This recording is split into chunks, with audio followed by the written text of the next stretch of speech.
Hello dear student, हम start कर रहे हैं क्लास 8th साइंस में एक new chapter 14 chemical effects of electric currents. सबसे पहले तो देखें what is mean by the chemical effects of electric current. देखिए इलेक्ट्रिक करंट आपको पता है जब भी चार्ज फ्लो होते हैं या इलेक्ट्रॉन या इलेक्ट्रिसिटी हम बोलते हैं फ्लो होते हैं तो इलेक्ट्रिक करंट होता है ना।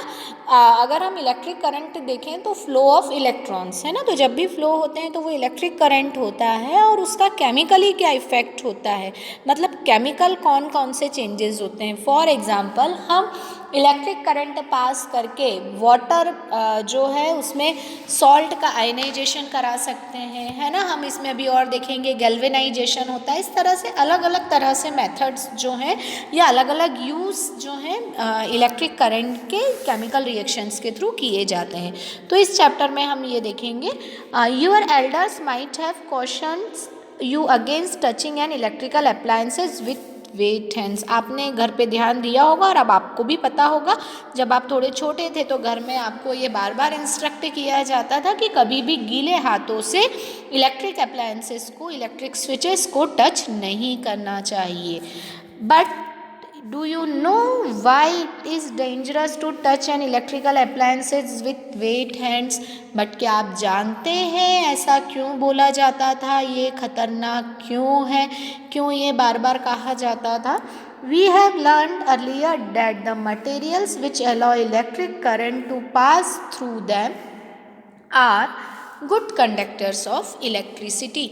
हम ये पहले पढ़ चुके हैं और ये हम बहुत अच्छे से जानते हैं कि वो मटेरियल जो अपने में से इलेक्ट्रिसिटी को पास होने देते हैं, मतलब जिनमें से इलेक्ट्रिसिटी पास हो जाती है, कौन से मटेरियल्स कहलाते हैं। They are known as the conductors, good conductors या गुड कंडक्टर्स ऑफ इलेक्ट्रिसिटी कहलाते हैं। अब इसी के on the other hands material which do not allow electric current to pass through them easily are poor conductor of electricity. इसी के just opposite ऐसे material जो अपने में से इलेक्ट्रिसिटी को पास नहीं होने देते हैं are known as a poor conductor of electricity. अब जब मैंने आपको गुड कंडक्टर और पुअर कंडक्टर की डेफिनेशन बता दी है तो यू नो वेरी वेल, आप अच्छे से जानते हैं कि इसके एग्जाम्पल क्या हो सकते हैं। गुड कंडक्टर के एग्जाम्पल क्या हो जाएंगे। हम देखते हैं जितनी भी मेटल्स हैं उसमें से करंट पास थ्रू होता है। वाटर तभी तो गीले हाथों से मना किया जाता है ना। फिर एसिड सॉल्यूशन होते हैं, बेसिस सॉल्यूशन होते हैं, इनमें से जो करंट है वो पास आसानी से हो जाता है। तो these are the good conductor of electricity. और हम यदि बैड कंडक्टर या पुअर कंडक्टर की बात करें तो रबर है, पेपर है, वुड है, प्लास्टिक। आपने देखा होगा जितने भी इलेक्ट्रिक अप्लायंसेस रहते हैं उनके ऊपर कवरिंग जो होती है वो प्लास्टिक की होती है ताकि डायरेक्ट टच ना हो अंदर का सर्किट या करंट।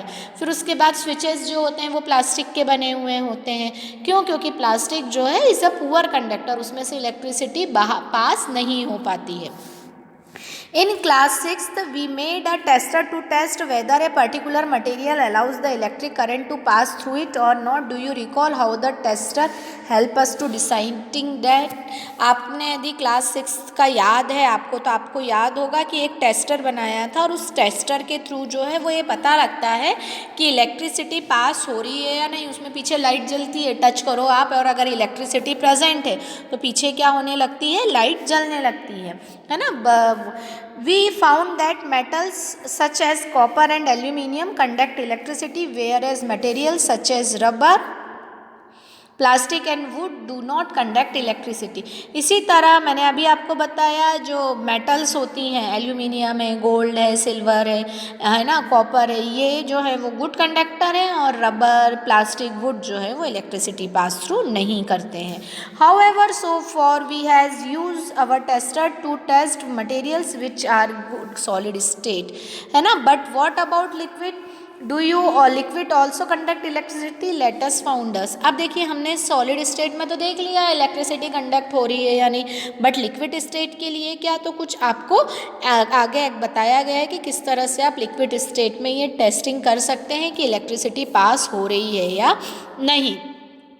तो लिक्विड के लिए देखिए आप, पहली एंड बुजो want to remind you that one should not experiment with the electric supply from the main or a generator or an inverter, use only electric cell for all activity here. अब देखिए ये ध्यान रखिएगा, कभी ये experiment के लिए आप मेन स्विच या जनरेटर या जो इन्वर्टर होते हैं उनसे मत कनेक्ट करिएगा, हमेशा सेल का यूज़ करना चाहिए। क्यों? क्योंकि सेल में करंट कम होता है ना, बाकी में आपको करंट लगने का डर रहता है। तो इसीलिए कभी भी ऐसे एक्सपेरिमेंट के लिए आपको सेल का ही या सेल का यूज़ करना चाहिए, कभी भी जनरेटर, इन्वर्टर या मेन स्विच से आपको कनेक्ट अप्लायंसेस नहीं करके इस तरह के यूज़ करने चाहिए, ठीक है।